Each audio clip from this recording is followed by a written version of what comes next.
Hear the robot voice that lets you know that the recording has started. And so I'm going to do a quick introduction of myself. My name is Dr. Tracy Boss. I'm from the graduate school. I'm very excited to be able to bring career stories to you, which I think are a very important thing for you to kind of understand what are people doing in their transitioning out of UTSA. And I think there's no better way to learn than to understand what that is like from your peers. So in this case, we have invited Paola Montufar Soria, and I'm sure I did not pronounce that right. Oh, okay, the thumbs up, that's good. So I'm going to turn it over to Dr. Wicha, who is her advisor, and she will be introducing Paola, and the presentation will be starting. Thank you, Dr. Boss. You're going to monitor the people coming in? Yes, I will. Yep. Okay. Okay. Well, welcome everybody. I'm really excited about this talk because I've got a little bit of a preview in one of our lab meetings. So I'm thinking that you're going to learn a lot from this presentation. My name is Nicole Wicha. I am a professor in the biology department, and I am very lucky to be Paola's mentor, for her undergraduate research mentor. Paola is a student. She's graduating tomorrow, tomorrow for the Honors College and Saturday for the university. So she's almost done, and she's a fantastic student. We're going to miss her a lot. She is going to be graduating with a major in psychology, minor in biology. She's been part of the Honors College for 4 years. She has been part of the RISE 2 program for a few years. And through these different programs, she's had the opportunity to do research and to present her research at a variety of different conferences. Even through the pandemic, with the shift to virtual presentations, she was able to present her research. So Paola joined my lab in the biology department in 2017. So it's been a while that we've known her and seen her grow. And I'd love to tell the story, if I can tell her story really briefly, about how I met her.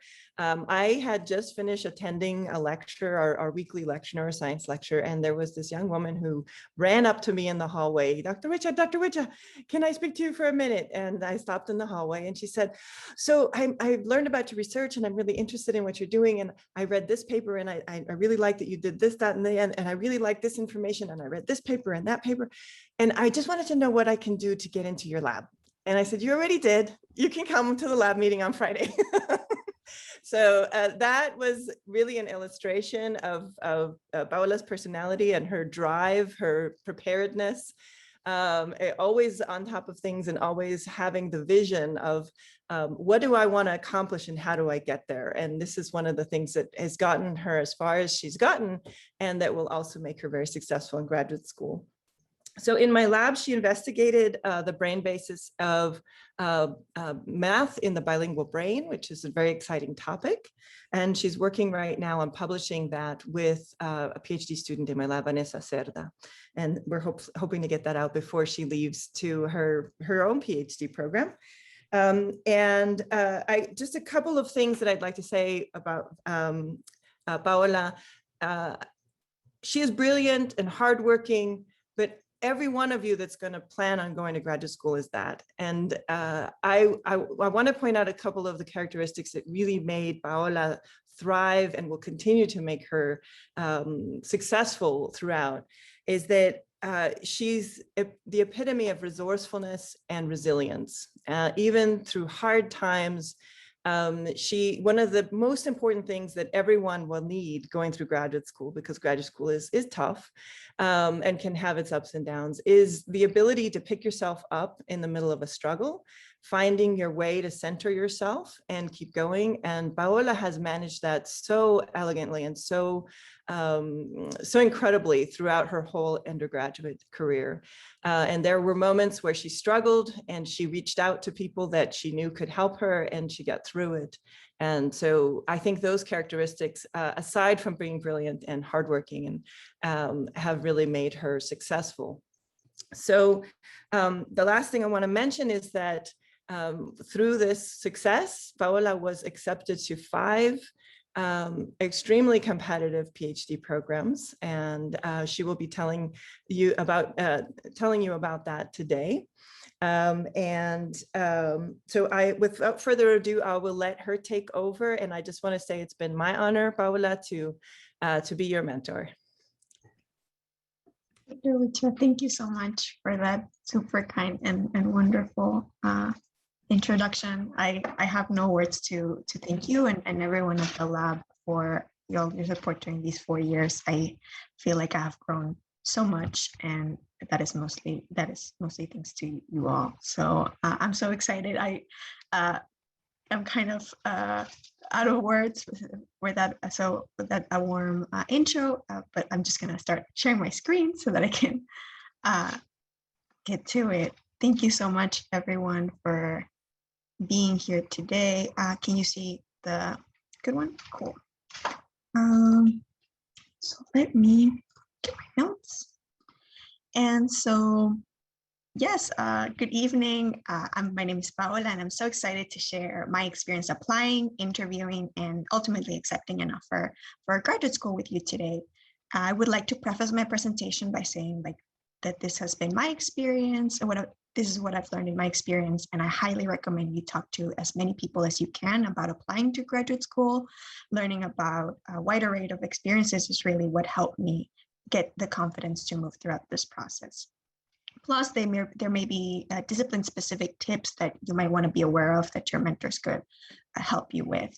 And I also want to add that for any questions, Dr. Wicha is going to be helping me out, monitoring the chat. But if you want to raise your hand, I'll be able to see you over here. So like I said, the way that I'm going to break this presentation down is in 3 parts: applying, interviewing, and deciding. So if there's anything that I can elaborate on or clarify, also feel free to say it in the chat or speak up. The large majority of grad school deadlines to apply are in the late fall, some as early as October and others as late as mid-December. And I'll share with you my process in 2 ways: what I did and then what I wish I'd done. My process of applying began in the summer of 2020. So that's the last year that I applied to enter this fall. And so what I did first is that I cast a wide net to look at programs. I'm part of a research training program here, as Dr. Wicha said, at UTSA RISE 2, but there's others around campus such as IES Pathways, Mellon Scholars, and McNair. I highly recommend you take a look at those, what they have to offer. They have been super helpful. And through them, I learned about different programs that they partner with. So I look into those. Also, I was fortunate to have been able to attend a couple of conferences as an undergrad, particularly SACNAS, the Society of the Advancement of Chicanos and Native Americans in Science, which was actually here in San Antonio in 2018. So conferences often have booths for universities that are recruiting. So I went through all of the pamphlets that I collected, and I looked at the ones that stood out to me. And I also reached out to my mentor, specifically Dr. Wicha, who was my thesis advisor. And I also spoke with Dr. Guadalupe Carmona in the education at the College of Education, because I'm also interested in that. And they know me really well, me and my interests. So it was really helpful to have those conversations to try to find good matches. And I'm a big fan of spreadsheets. So my next step was to just do that. I put together a massive spreadsheet with a list of all of the things that I could think of, which ended up being too detailed. I was looking at housing and transportation in all of these schools, which was definitely not the information that I needed at this stage to decide even which schools to apply to. And after all of that, then I started looking at possible advisors that are often referred to as principal investigators or PIs. And that's how I'll talk about them. I went onto Google Scholar and looked at who was publishing in my areas of interest. I went through many university websites and faculty pages. This process really took a lot of time, and I was often exhausted, and I felt like I was just mindlessly surfing through. Once I had done that, I reached out to PIs. I was very nervous to reach out, to put myself out there and to see what they would say, if they would be open to talking to me. And what really helped me was drafting a short and direct introduction email that I would just modify depending on the person. So something as simple as, hello, my name is Paola Montufar. I'm an undergraduate student at UTSA. My interests are math and bilingual education. and I really like what you're doing. And then I would talk specifically about what I liked about what the person was doing, the research that we're doing. And I just asked for maybe 15 minutes for a short video or audio call. And the email was just to get a meeting. And then after, when I got the meeting, is when I did all of the extra work of preparing specific questions. So talking with PIs really was helpful to know what fit is. A lot of people told me that, oh, what you need to look at is to find the fit. And I didn't really know what that was until I started talking to people and realized is through conversations with these PIs, it means that yours and their research interests match, but also that your personality and your goals match as well. There were some PIs that were doing really cool research, but it was not something that I was passionate about, or personality-wise, it was hard to get a conversation going. And full disclaimer, it's really hard to tell someone's full personality from a Zoom call, but you can get a pretty good idea just from that conversation. And then at the very end, I reached out to students of various programs that I was looking at. I had Zoom calls with them or exchanged emails, and this part was really, really super helpful, and I highly recommend it because I was able to get a better idea of the culture of the programs and the labs that I was looking at, what PIs may be a good match for me and for my interests, and what they had done during their graduate application process. So I got a lot of really great advice. And you might have noticed this process was a little all over the place. So now I'd like to rearrange this into what I wish I'd done. And some of the parts are similar, you're going to see, but the approaches would have been different. First, I think I had a hard time surfing through websites and looking at programs because I lacked direction. So I jumped straight into looking at a program before answering two very important questions, which one is, what do I want to do to research? And two, what I want to do with a PhD. And this also applies if you're applying for a master's. And you don't have to know all of the details of your research, like exactly what your dissertation is going to be, or exactly what you want to work at after you graduate. But it's good to have a solid idea so that you can guide your school search process. So your research topic would guide the people that you're looking for. For example, I knew that my 3 elements that I had to have in my research were bilingualism, early childhood, and math. And the details of the methodology and the type of math that I was going to study, I was more flexible on. And you'd be surprised, there's actually a lot of people that fit into these areas that seem very niche. And for what you want to do you know you want to be a university professor? Then maybe you would want a program with a strong teaching training.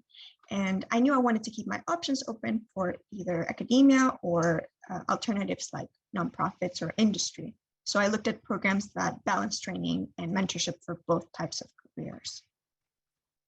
And once you have this strong basis, this part becomes much easier. I highly recommend talking to mentors, again, because they know you and hopefully your field as well. And unless they're in a different field that you want to go into for graduate school. And then this way your internet search will be much more targeted because you'll be looking for those keywords in people's profiles and the program goals.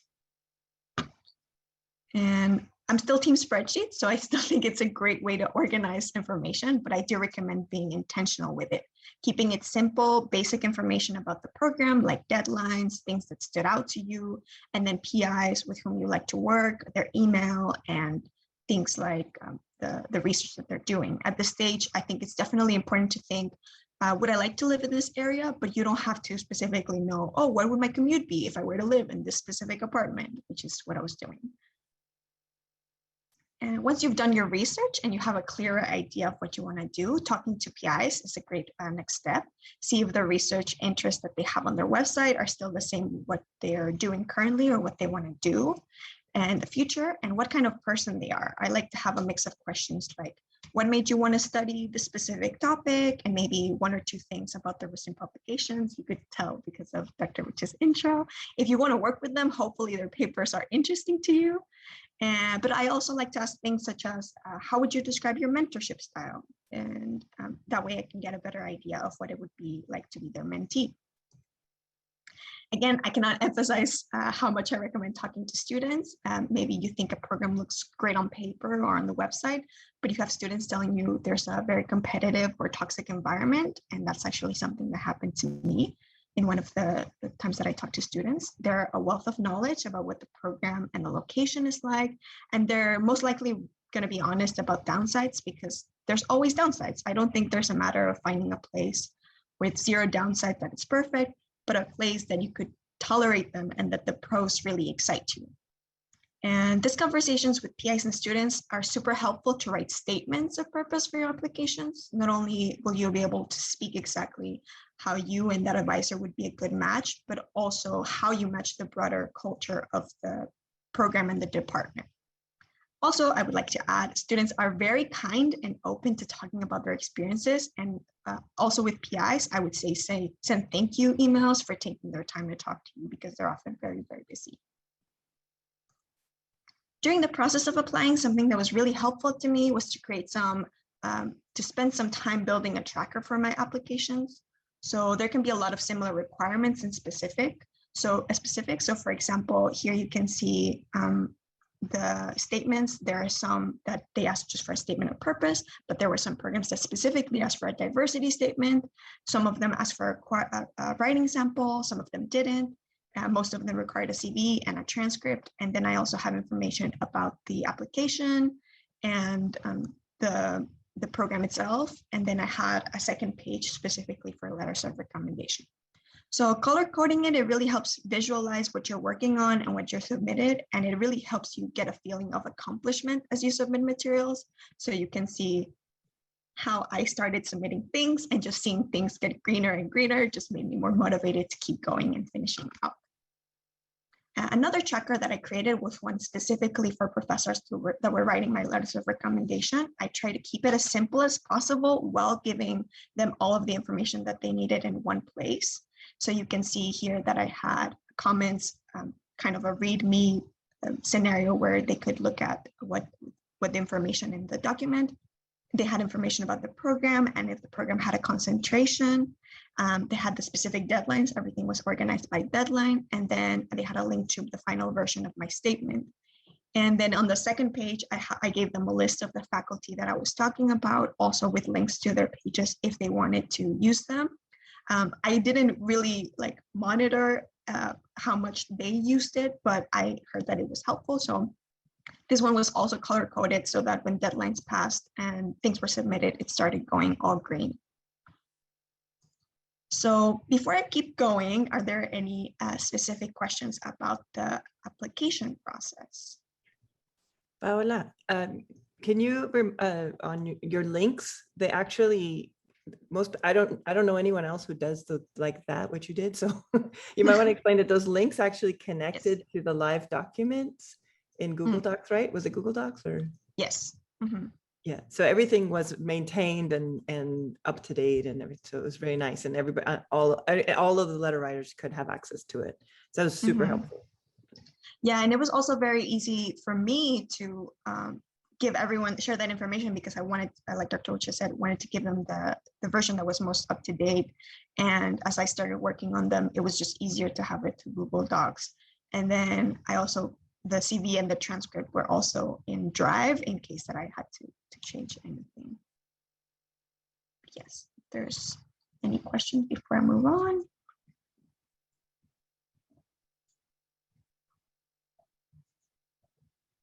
Okay, so now for the second part, which was very exciting, was interviewing. And I ended up applying to 10 schools, which depending on who you ask is either average, low, or super high. So I decided on 10 because 1, it's an even number and I like even numbers. And 2, I had saved enough money for a certain number of applications.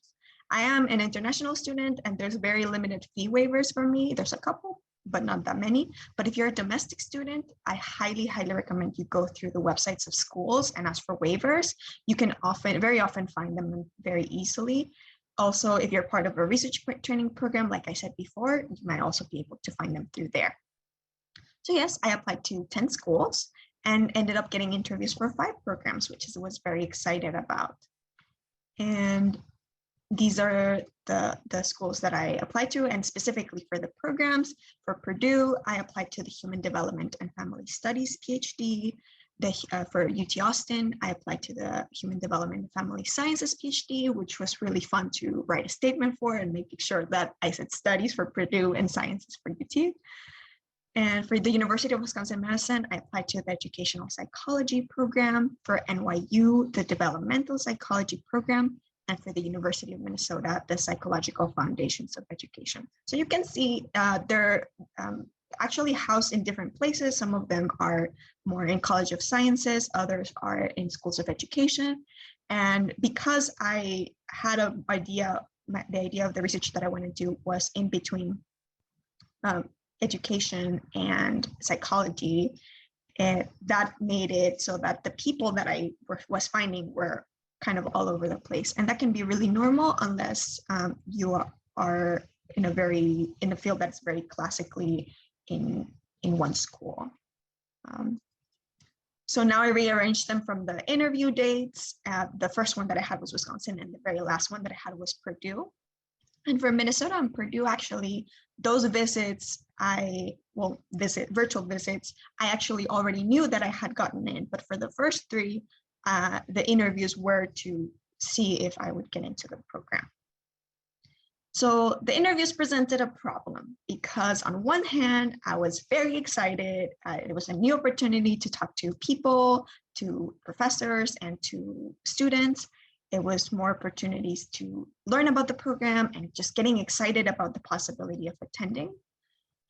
But on the other hand, I was very stressed out. Interviews, how can I make a good impression? What are the right things to ask? And then obviously the imposter syndrome of, do I really deserve to be here? I liked my process for preparing for interviews, so I'll walk you through it without the contrast of what I'd done and what I wish I'd done like before. So my first step was to just brainstorm questions. I did research before, but find what was missing from what I learned. There's a lot of resources out there on what questions to ask, and this is also a good place to ask graduate students and your mentors and maybe even your friends that know you really well and might know of things that are important to you, and just pick the things that are more relevant to you. The second step was just to review all of the material. So your initial research notes from a while ago, this happened this semester, so I had already submitted my applications months before, so it was a good time to review. Also your notes from your meetings with PIs and students, and also your application so that you know what they know about you and you might need to say or ask. The next step was to outline each specific interview. So you'll get a schedule. I got a schedule for each one of them saying at what time and in which Zoom I was going to talk to either my prospective advisor or professor or students. So I split up the different questions for faculty and all of these groups of people based on when I was talking to them. And then I gave myself enough space to also write additional notes and answer the answers to those questions. And it's okay if you don't get to ask all of these questions. Most of the people, if you run out of time or something like that, most people would be open to continuing the conversation through email. A big thing for me is that this was the first time doing a virtual interview and the first time doing a graduate interview. So I spoke with career services at UTSA. They were really, really helpful in giving me resources to how to prepare for virtual interviews, things like making sure that you dress formally, all just in case that you have to stand up and they don't get to see your pajama pants, and also finding a quiet place to have at the meeting. And then I also spoke with my mentors about the process of, what is a graduate interview, what should I expect of them, and then what do others expect of me. And the last step was just to have a strategy, to have an outfit. For me, it was important to have an outfit that was formal and that it also made me feel confident. I moved my desk around so that I could have a blank background and no interruptions. And then I also had Post-its on my desk with affirmations that reminded me, I have a place in an interview. You got here because of the things that you've done, that kind of thing. And just a reminder to take deep breaths. And I also highly recommend using the food and restroom breaks that they give you. Mine was virtual and often it would stay a little longer and I would say, no, I'm fine. But some of these interviews go for the whole day and it ends up being really exhausting. You want to be focused on what you're doing in the actual interview. So you don't want to be thinking, oh, I really need to be So yes, use the restroom breaks. I like to share now something that I call the curve of stress, which as time went on for the interviews, my levels of stress changed. And it was something like this. At first, I was really worried, but then I started getting more and more practice. Then for NYU, I had only 15 minutes to talk with PI. So I was really, really nervous because I wanted to make a good impression. And then for the last two, I had enough practice and I already knew that I had gotten accepted so that the stress was really low. And I think at least it's common to have the high stress at the beginning. And then as you get more and more practice, people tend to just start doing better. I knew what I was doing by the end of it. And so from these interviews, I learned three things. The first one, you obviously want to put the best foot forward, but you have to make sure that you're not saying things just to make them like you. They want to accept people who will genuinely like being there, and you deserve to be in a place that you're genuinely gonna like. So if there was a time to be yourself, this moment is it. And sometimes all the work that I did to prepare for the interviews felt really intense, especially considering that I had classwork to do on top of it, but it was all really, really helpful. Like not only did I feel more confident going in, but I was very intentional on what I wanted to ask. So it didn't feel like I was wasting my time. And finally, these interviews are designed to make you excited about the prospect of going to this university. So they will paint it to you as the almost heaven. And it's great to get excited about these places, but it's also important to ask the tough questions. So how is the funding situation, health insurance, graduation rates, the job prospects, even university climate regarding things like diversity, equity, and inclusion, things that I saw people asking and that I started asking as well. So that was part 2, interviewing. Are there any specific questions, or I can move forward? Yes, I had a question. Yes, go ahead. Oh, I didn't see. I was a wondering, hand. what was the most beneficial thing to you for getting into Purdue University as far as interviews? What do you mean, like? What do you think So helped you get into Purdue? Like, what do you think strengthened and made you look good? Okay, so for Purdue, by the time that I got to the interview, I already had been accepted. What I can tell you from the application process that I feel like helped me, and this was based on the conversations that I had, is that I talked to the PI beforehand. They got to know me and they got to see that what they wanted to do with their research and what I wanted to do for graduate school matched really well. And that way, they were able to kind of pick me through the applications. Okay, thank you. And I just had one more question. When would you say is go the ahead. best time to start applying to grad school if you're an undergrad? That's a really good question. So I would say start thinking about options earlier in the summer. And if you can start finishing up your statements before the semester starts, that would be really helpful just because you have classes going on. I will say that I ran into the issue that some professors were busy during the summer, or that they were off, or things like that. So you might not get a chance to do a Zoom call with them, and it might happen earlier in the semester. But I would say still having a draft and then just supplementing it with the conversations that you have with PIs. So if you wrote something about, oh, I want to work with this person, and then you end up talking to that person and they say, oh, I'm working on this specific project, you can just add that in. I definitely would say starting earlier is best, also because you can pace yourself. And Yes. Something that was kind of gets stressful at the end is just wanting to get everything in. So earlier would be best. I don't know if that's So were helpful. you saying junior year or senior year of undergrad? So applications are due fall of your senior year. So it would be the summer between your junior and senior year. Okay, thank you. That was very So- helpful. Thank you so much. No problem. Thank you, Maya. Or Mia, I'm sorry. I wanted to raise my hand for Hind. I saw Hind had a question. Yeah, hi. Does every program has like interview for every student, or this is just for your biology program?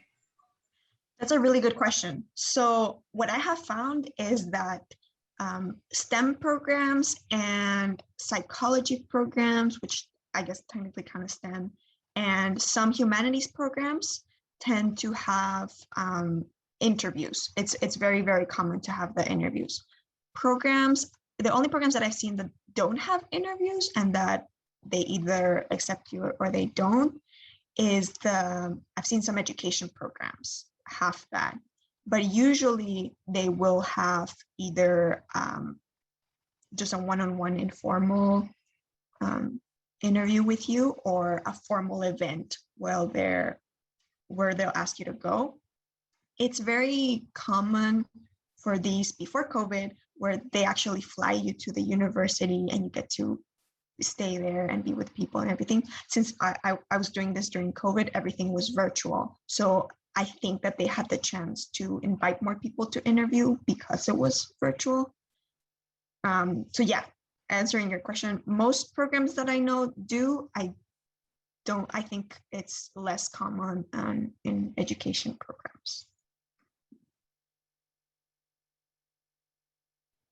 So there's questions. There's Dr. Buss has her hand up. Is it Yes. Dr. Kleban and Desiree Rivers? Dr. Buss? So I'm going to jump in because it's kind of piggybacking off the idea of flying people out. So in the old days of flying people out, you get to meet the potential cohorts of your graduate program. You get to interact with them. With Zoom, do you ever get to have all of the people that that might be in the program be on Zoom so you can kind of chat with them as a group of asking questions, or is it really only one-on-one? That's a really good question. And I should have mentioned before, but yes. So I actually only had the chance to speak to my cohort, just the cohort for Purdue's meeting, because they actually had a time in the schedule where they said, oh, this is the cohort meeting. It's only going to be us. There's no professors. There's no graduate students. So it was just us, a chance to get to know each other. For the other programs, the only chance that I got to meet them was when we were talking to graduate students that were more the informal type sessions. And I had some interviews that were one-on-one with professors and some interviews that were grouped. So I was talking to a professor and then with another applicant.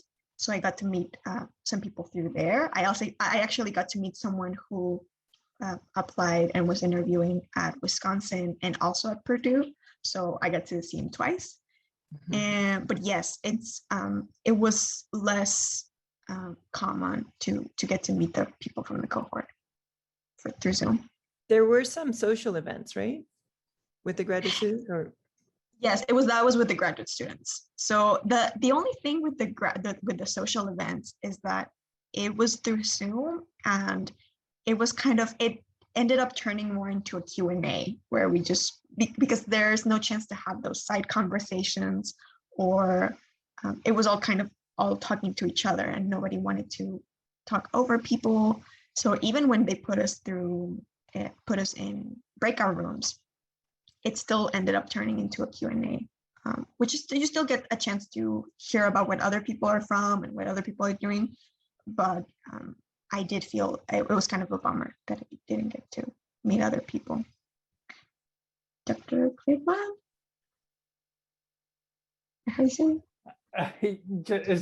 Just Mr. Claybano. I'm an undergrad student. Oh. Yeah. I heard the doctor, so that's okay. No, but my question is, I'm in the same situation where I'm investigating different universities. My question is, in your process of filtering out universities, did you ever think of applying for schools that exceed their median acceptance rates for, like GPA, for example, exceeded your own? Did you still apply for them, or did you just filter them out and not apply for it because it's beyond your? Yeah. So I think, so if I go back to the list of schools that I applied to, like the full schools that I applied to, there are some that that were kind of higher in what I would say my I was shooting for the stars, let's say. Yeah. So some of these, right? And I would say as long as those are not your only options, because you can definitely, with your letters of recommendation and your statement, like you could definitely make up for your GPA, but you want to have a balance so that you end up having choices at the end. Does that make sense? Yes. Thank you. No problem. Desiree? Hello. Can you please talk more about the undergraduate research programs that are available and how much of a factor do you think that played into you getting accepted in grad? Totally happy to do so. So I am very grateful to have been a part of RISE, which is a program in the College of Sciences, training for students on underrepresented communities going to PhDs in the biomedical fields. And I think Dr. Taylor is in the call. She's one of the directors for the program. She'd be more than happy to, if that's your field of interest, if that's what you're getting into, she'd be more than happy to direct you to the application. And then I was also able to be a part of the IES Pathways program, which is in the College of Education and Human Development, which is a similar platform of helping students get into graduate school, specifically PhDs. And to your question about how that helped me in this process of graduate school and applying and getting in, I would say there's a couple of things. The first one is in these programs, you build a community with other students that are also applying and mentors that really help you get confident in this process. So you learn a lot about the details of how all of these pieces work. So that's one thing that is really helpful. Another piece is that these programs that UTSA has are recognized nationally.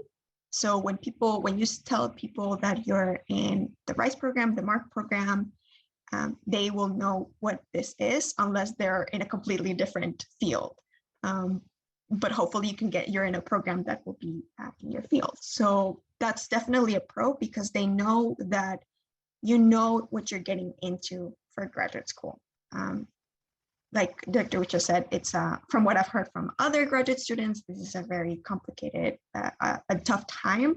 And just knowing that you are aware of what a graduate program entails and how much work is going to entail, that's really important to them. And then the very last thing that I would say is for the recognition, the community, but also the training that you get in these programs, the writing and the presenting, that really helps for when you're writing your statement, and also when you're actually in the interview talking about yourself and talking about your research, you get that practice that makes you look good, essentially, when you're at these places. Does that make sense? Yes, thank you. One thing, if I could add just real quick, something I tell all my students that getting involved in research allows you to figure out, first of all, if you enjoy doing research for yourself. And it also demonstrates for people who are on the other side interviewing you as a potential PhD student, whether or not you're able to make it through the ups and downs and struggles of research. And so it has benefits on both sides. And another thing that I always tell my students is that when you're doing research, you learn not just what you like, but what you don't like. And so you can start early to figure out, you don't want to wait until you get into a PhD program to figure out you don't like what you're doing. Definitely. Are there any other questions on that part?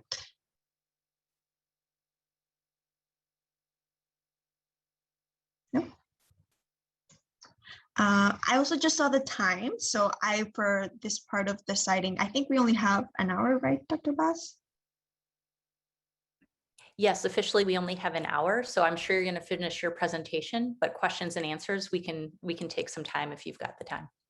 Okay, yes, awesome. Yeah, happy to do so. So I'm sorry I'm sorry to interrupt you. There's one more question for Oh, go ahead. Julian Carvajal, who doesn't have a mic.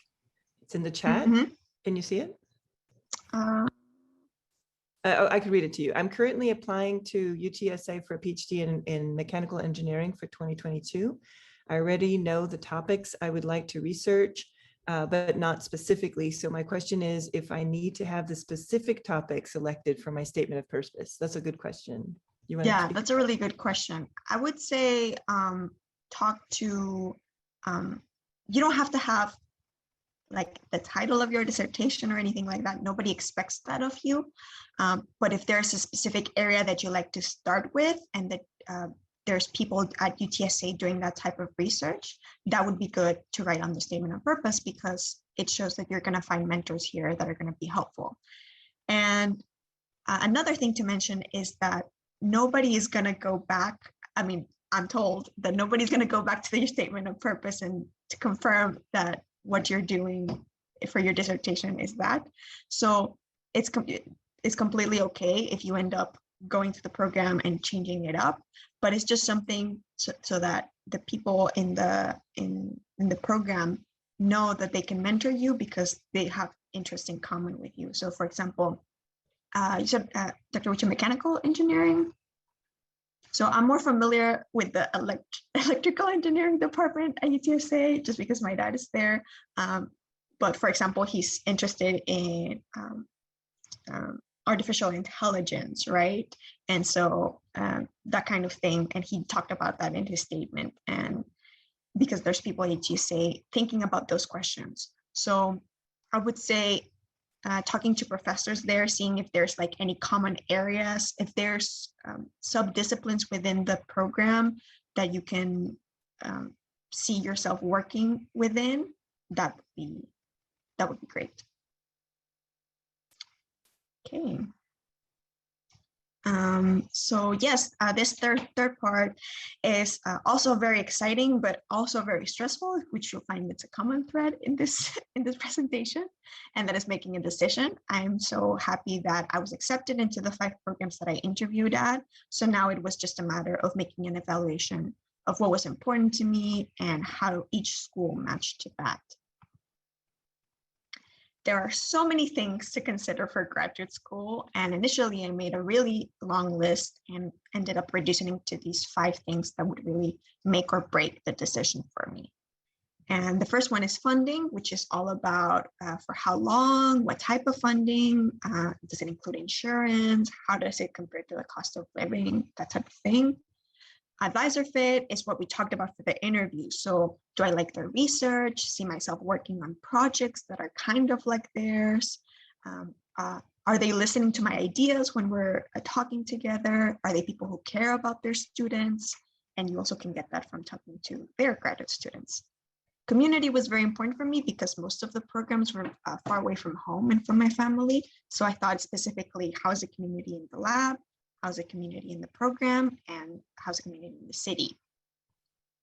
Location was thinking about weather, political climate. Did I like the things that I would be able to do on the weekends? And this was very tough to evaluate because I couldn't travel to these places through COVID. The only place that I had really gone was Austin. So postgrad paths, which was the last one, is just where do alumni end up going and how supported they are to get to these places. So for funding, this is kind of how it broke down for me. And I will walk you through each of the topics, again, being mindful of time, because I want to show you how it's not a clear-cut decision and there's not a such thing as the right choice. You make a choice based on the things that you have happening. So for example, for Madison, they guaranteed it for 4 years, and for Purdue 5. And 4 or 5 years is, I'm told, common for programs. And then the type of funding is also really important. So you can have fellowship funding, which is essentially kind of like scholarship money that they give it to you, and you have to maybe fulfill certain things like going to seminars or doing a specific type of work, that kind of thing. Then there's assistantship, kind of like what Purdue offered for the first year and what Minnesota offered, which is work tied to a specific project. So is that your prospective advisor has a project that they really want you to work on, and you're going to get paid for working on that project. And then the other thing that you might be able to get is a teaching assistantship.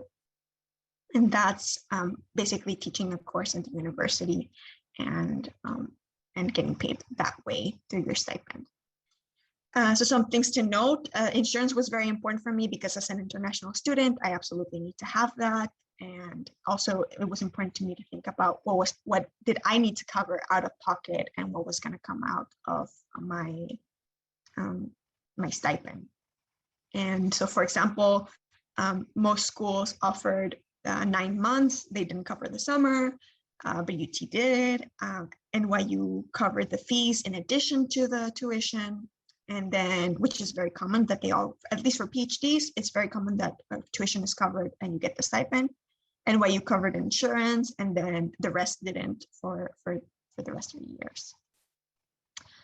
For terms of advisor fit, again, depends on factors like research fit, how I click with the person.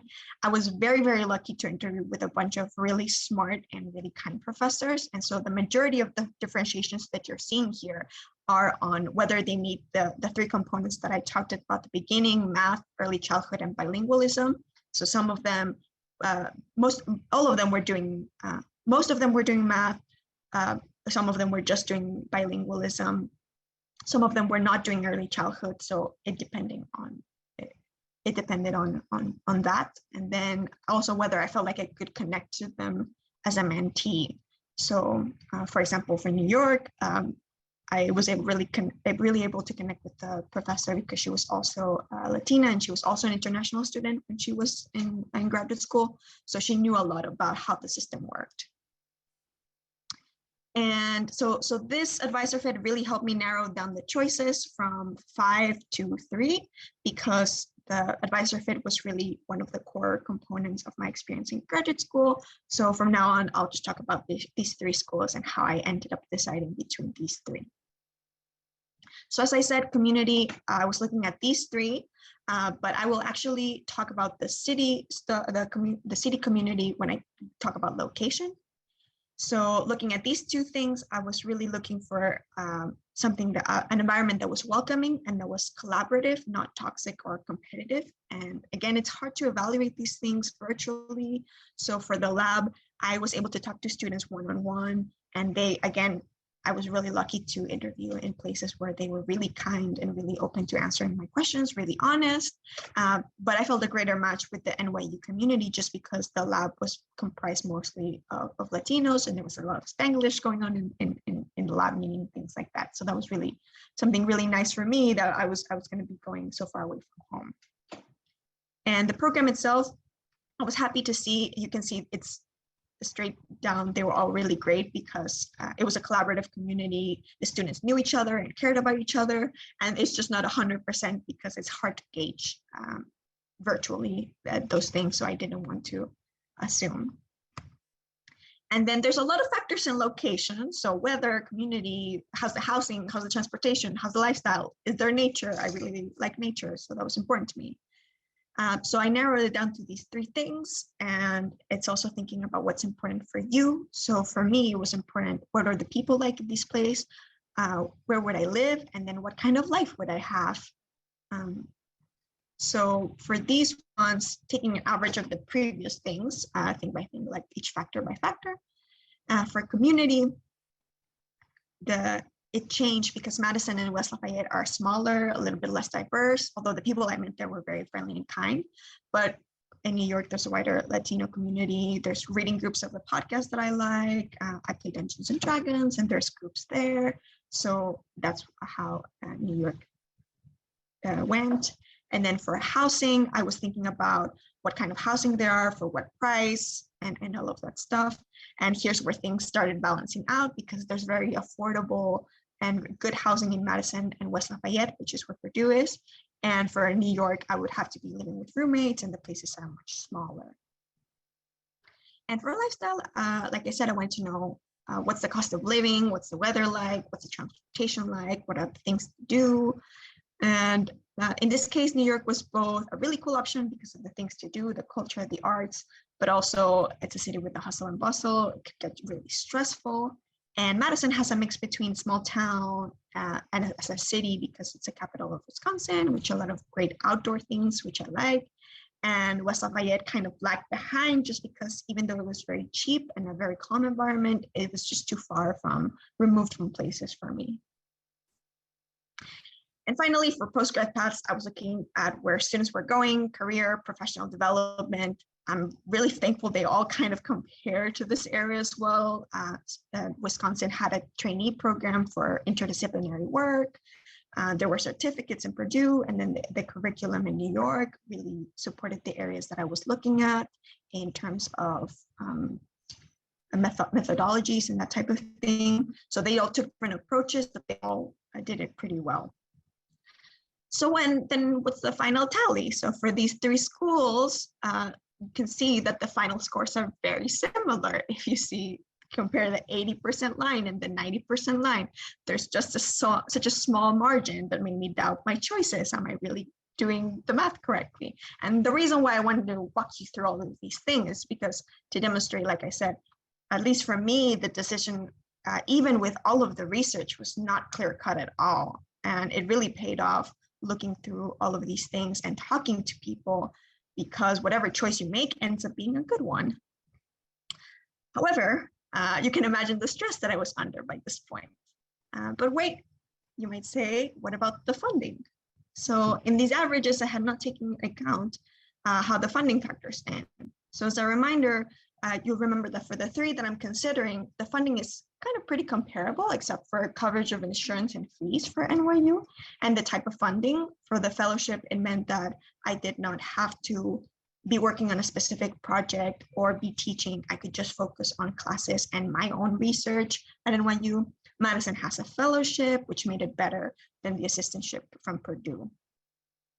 So then these averages turn into these averages, which are still cutting it pretty close, but it gave me a broader idea of how to make the choice.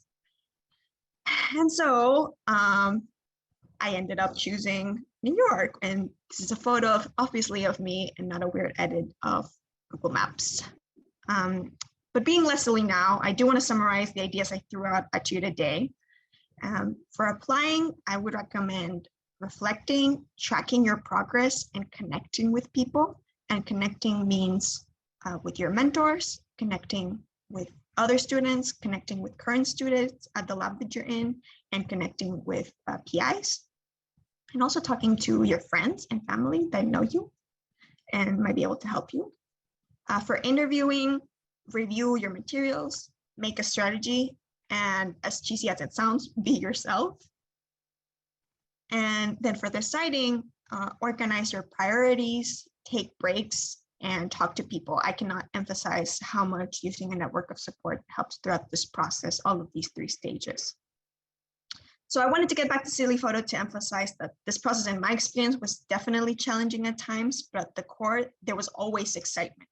I have a friend who thought that she was sure that she wanted to go to graduate school straight after undergrad, but the experience was just being unbearable. And she decided to wait to work for a year. And then even now, she's getting a better idea of what she wants to do for her research. And I can see her genuinely get excited about it. So everyone goes at different paces, and make sure that you're on this road, on this journey, because you want to be and not because other people want you to be. And with that, thank you. And I'm happy to take any questions. So I see Maya's hand. Yes, I have a question. It's kind of personal, so you can not answer it if you don't want to. Were you in the top 10% of undergrad? I mean, are you asking for like if my I don't know how to the top 10% of undergrad, like I had Not good GPA, I guess. Is that what you're not asking? GPA, like rank wise, like top 10%. I don't know. I don't know if I know my rank for high school, but I don't know my rank for undergrad. I don't think Because that's... is there rank? I don't know if that is a thing at undergrad. So as far as I know, it's not. So in the materials, and it's something that I didn't mention and probably should have mentioned in the applying stage, they don't ask you for rank or anything like that. They ask you for your GPA, your transcripts, letters of recommendation, statements of purpose, and just filling out the application. But yeah, just because there's people coming in from different programs and different types of things, I don't think they ask. There's no, as far as I know, there's no. Okay, sorry about that. I didn't know. I recently No just came worries. out of high school, and I was at a really competitive early college high school. So I got my associates in high school. So when I graduated, I came in straight as a junior. So I'm looking at applying soon. Oh yeah, Just that's wondering. awesome. Congratulations. But no, Thank you. Don't worry. And maybe Dr. Wicha can comment, because I know I've been in committees where they're selecting students. So the ranking occurs with the committee in the room when they're looking at the different applications. And each committee has different ways to kind of rank them for themselves. Yeah, Mia. So that's it's a challenging question, and this is part of the frustration of applying to graduate school, because depending on what field you're going into, a lot of times, a lot of what Paola was talking about is that, especially when you're in a research career, a graduate program where you're going to be depending on a mentor to continue your research, a lot of times it's about the fit. It's you might not be the top student in the bunch, but your interests and your personality match the people who you'll be working with. So there's a lot of human factors in it, and trying to get the right fit. So Paola apply, and then it's also depends on how many people they'll be taking in that cycle. So Paola applied to some programs that I'm sure she would have gotten into under normal circumstances, like Vanderbilt. They were very interested in her application, but they only accepted 4 PhD students for the entire psychology program, which was all of the psychology disciplines. So there's a lot of variables that go into it. And so your question is a really good one, but I think if you focus on what Paola was talking about when you're finding the programs that you want to go to, a lot of it is about the match between what you want to do and what they're doing, above all else. Yes, thank you so much. I actually joined the UTSA Honors College this past semester because I think it would help my resume and look better for graduate school, because I'm going into psychology to be a psychiatrist, and I know that is very competitive. So I'm trying to do everything I can to spice up my resume and do extracurricular activities and not just do academics. On that note, I would only say it's very common. There's a lot of this vibe of doing things for your resume and for your CV and I remember it was a lot of what I started with in undergrad and also in high school. I would actually say, if you can, instead of doing things because they will look good in your resume, try things that are that you're genuinely interested in and that you can follow through different things. Just because I know that I found myself doing things, because this is going to look great on my resume, but I ended up not following other passions that I had and that may have looked great on my resume just because I didn't have the time because I was doing all of these other things, right? Yes. So being intentional of how you built that, it's something that I wish I'd done definitely from the beginning. Yes, for sure. I joined honors also because I like to do extracurricular. I like to be well-rounded and not just have a good GPA and good test scores and stuff. Totally. Honors is great. And I think they also deserve a shout out here because honors really has a lot of opportunities for students. I'm doing my honors thesis through there. I was able to go to conferences because of scholarships through them. So I think honors college, definitely a wonderful choice. A lot more opportunities. I like the Monday messages. I go to a lot of their events because they're actually fun. I usually get over the requirement, but I really like them. And I'm also volunteering with special needs kids at my church because I'm going into pediatric psychiatry. And so I am finding passions. I volunteered at the special needs ministry for about 3 years now, and I have like hundreds of hours, and I just do it because I enjoy it, not because I have to. That's great. Yeah, Nina. definitely. And Thank you I'm very gonna jump. much. I'm gonna jump in because it's at the top of the hour, and I'm not gonna close this down. I just want to say if people have to run off, don't be shy about that. The other thing I'm gonna do is turn off the recording in case there are some folks who've been quiet because they don't want to be recorded. So now you will have your chance. So again, if you want to run off, that's okay. I'm gonna continue the meeting, and I'm right now gonna shut down the recording so people can speak candidly.